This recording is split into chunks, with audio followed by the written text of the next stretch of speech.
My youngest son, Andrew Sterling Ashcraft, was a wildland firefighter. He was a hotshot in Prescott, Arizona, for a crew, a Type 1 division crew, Granite Mountain interagency hotshots for the city of Prescott, Arizona.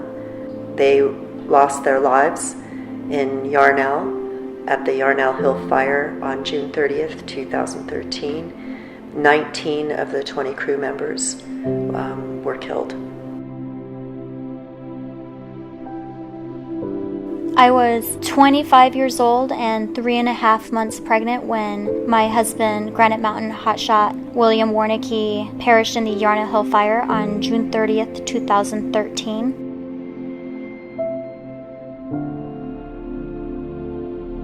When the crew died, just from my scenario, from my perspective, it was a loss unlike anything I've ever felt, I'd ever known.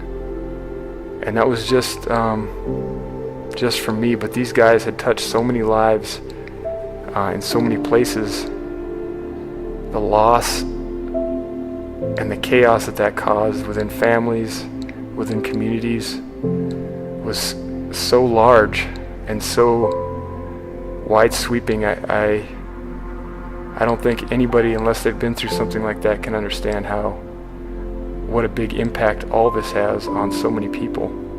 I can't put it into words. I can't describe it other than just a huge loss, a huge hole that causes just confusion on so many levels and with so many people. I battled a lot with depression, suicidal ideation, nightmares, panic attacks. I had all of that for 1.5 years after his death. I never in a million years thought I would lose Andrew. I never thought I would receive the phone call that he was dead. I never thought that my heart would be torn apart because I would never see my son again. I never thought that I would have to watch his wife go through such pain, or have to hold his children as they asked where their dad was and why isn't their dad coming home.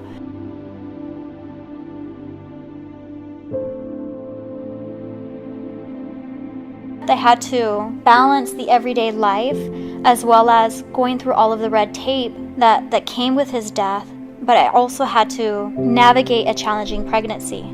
I had to minimize a lot of the stress and anxiety that it was causing to my baby, to my unborn daughter. And for me, that's one of the hardest parts about being a widowed parent is my daughter, is having to continually express to her the concept of death, trying to explain to her what death is, but the differences between life and death, because a 4-year-old doesn't know that. The 4-year-old can't grasp it. And unfortunately, she's had to learn this at a very, very young age, where, most children, they're out there at the park, and with her, it's normal to go to a cemetery and play and run around and kind of make it seem like that's her park. And to me, that's very, very hard. But Billy Grace and I, we go out there and to the cemetery, we visit her daddy, because I want him to be incorporated into her life. I love being around his children, but every once in a while, I look over at them and I think they will not feel Andrew's hugs, and he was a great hugger. They will not hear his laughter. They won't feel his strength, his wisdom, his courage, his ridiculous humor, his adventurousness. They won't have him reading them a story at night. And that's sad.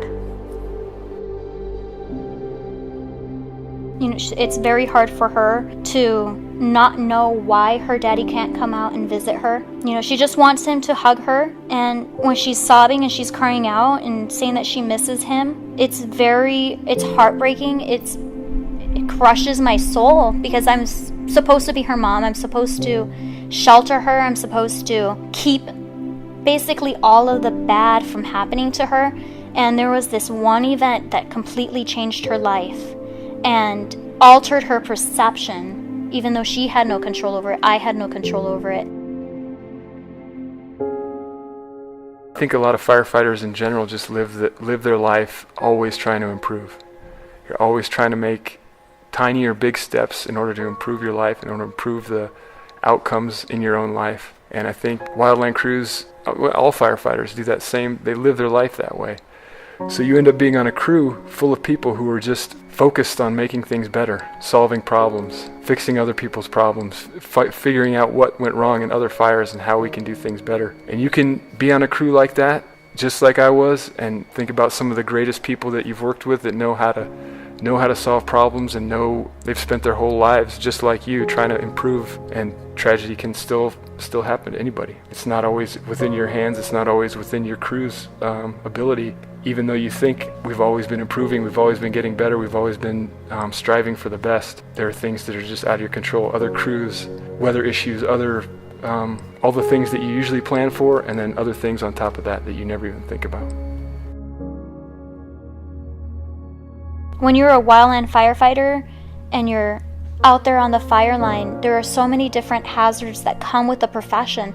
It's not just fire entrapment, it's also getting hit by a snag, rattlesnake bites, getting nicked by a chainsaw. And I knew that these were dangers that were very real.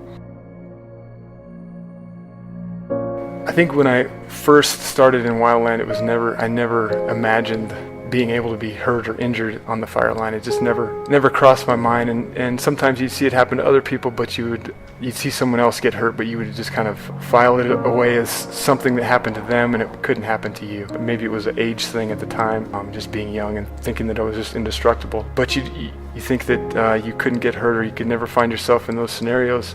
But it's not always you that you have to worry about.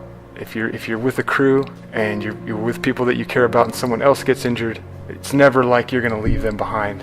You know, you're such a close crew and a close group, you would stay and help as long as you could. You'd push the limits of your own safety.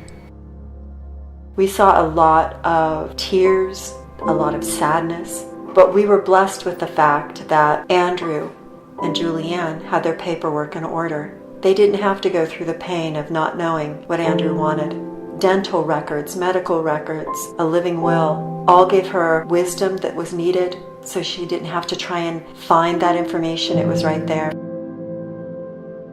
So shortly after my husband passed away, there were a lot of different legal paperwork that I had to fill out to be able to document his death. So that would be from getting his dental x-rays and his medical records for body identifications. I had to provide financial statements, be able to get everything that we had for our life insurance together, to be able to contact them. For me, it was very easy to handle because my husband had a military background. He had his dental x-rays and his medical records set aside specifically for body identification. He had passwords to all of his financial accounts, told me where the life insurance policy was so that way I could easily find it. And I knew what he wanted done to his remains because it's something that we had spoken about. I've seen both sides, people who had all the paperwork filled out, had backup plans in case anything happened for their family, and I've seen the other side where people just weren't prepared for that. You can't think that your employer is necessarily going to take care of you or your family. You have to take care of these scenarios on your own. Bosses change, places you work change, anything can happen, but as long as you're prepared and your family's prepared, it's going to set them up for the best possible outcome. When it comes to family relationships, a lot of people don't think about how the dynamics will change. You might not know how your brother or your sister, your mom or your spouse, we don't know how anyone's going to react to a traumatic event. But I feel that it's important for everybody to know that it's possible that your spouse, that your child could be taken advantage of by others, even by your own family members. It is something that I have experienced. It's something that I have witnessed. your family would be in a stressful situation beyond belief, and it'd just take away some of that stress that they would have if it was already taken care of, if it was already dealt with. Anything that could be dealt with is just one less thing that they're going to have to stress about or even think about. It gives an opportunity for you guys to talk over things, to figure out what kind of plans you would like to have, what kind of things you would like to see, and maybe take another step and get even more paperwork filled out for them, get other ways to help them in this scenario. It gets the conversation started, and it also gives your family one less thing they have to worry about. I think a living will is a great idea. It takes the responsibility off of your loved ones because you've already made the choices that you feel are the best for you. I think that's something that you don't want them to have to deal with in a time like that. We watched wives that had no paperwork, nothing prepared. They couldn't find dental work. They couldn't find medical records. They didn't know what their husbands' or fiancés' wishes were. They questioned if what they were doing was what their loved one truly wanted.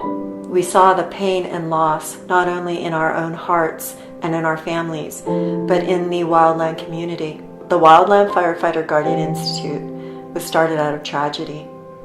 It was through the tragedy of the Yarnell Hill fire and the losing of 19 men that our organization started. Roxanne Warnicki, Julianne Ashcraft, and myself stood together. We started asking immediately, what can change? What good can come from this? This packet is one of the good things. Please take a few minutes and fill out the paperwork. Take a few minutes and write a note to a loved one. Those notes will be treasured. There are often times that I pick up a letter that Andrew wrote just to see his handwriting. There were several times where we referred to his last will and testament and wondered, would he want this? No, he asked for that. Please give the gift of giving your loved ones the wisdom that they need. I know that it's not easy, but we all know that this is a dangerous job. Things happen out in the field. Please be prepared. I know that filling out these forms is not the way you want to spend your afternoon, but please take the time to fill out the information. Please take these few minutes and make sure that your loved ones know where it is. And then go out, fight the fire, enjoy your work, enjoy your family, and know that with the peace of mind, you've cared for them.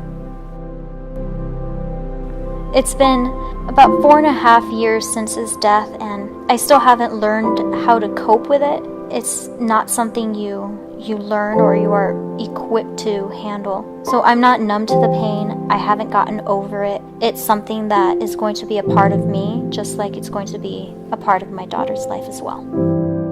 The reality is that you might not come home. How do you want your children taken care of?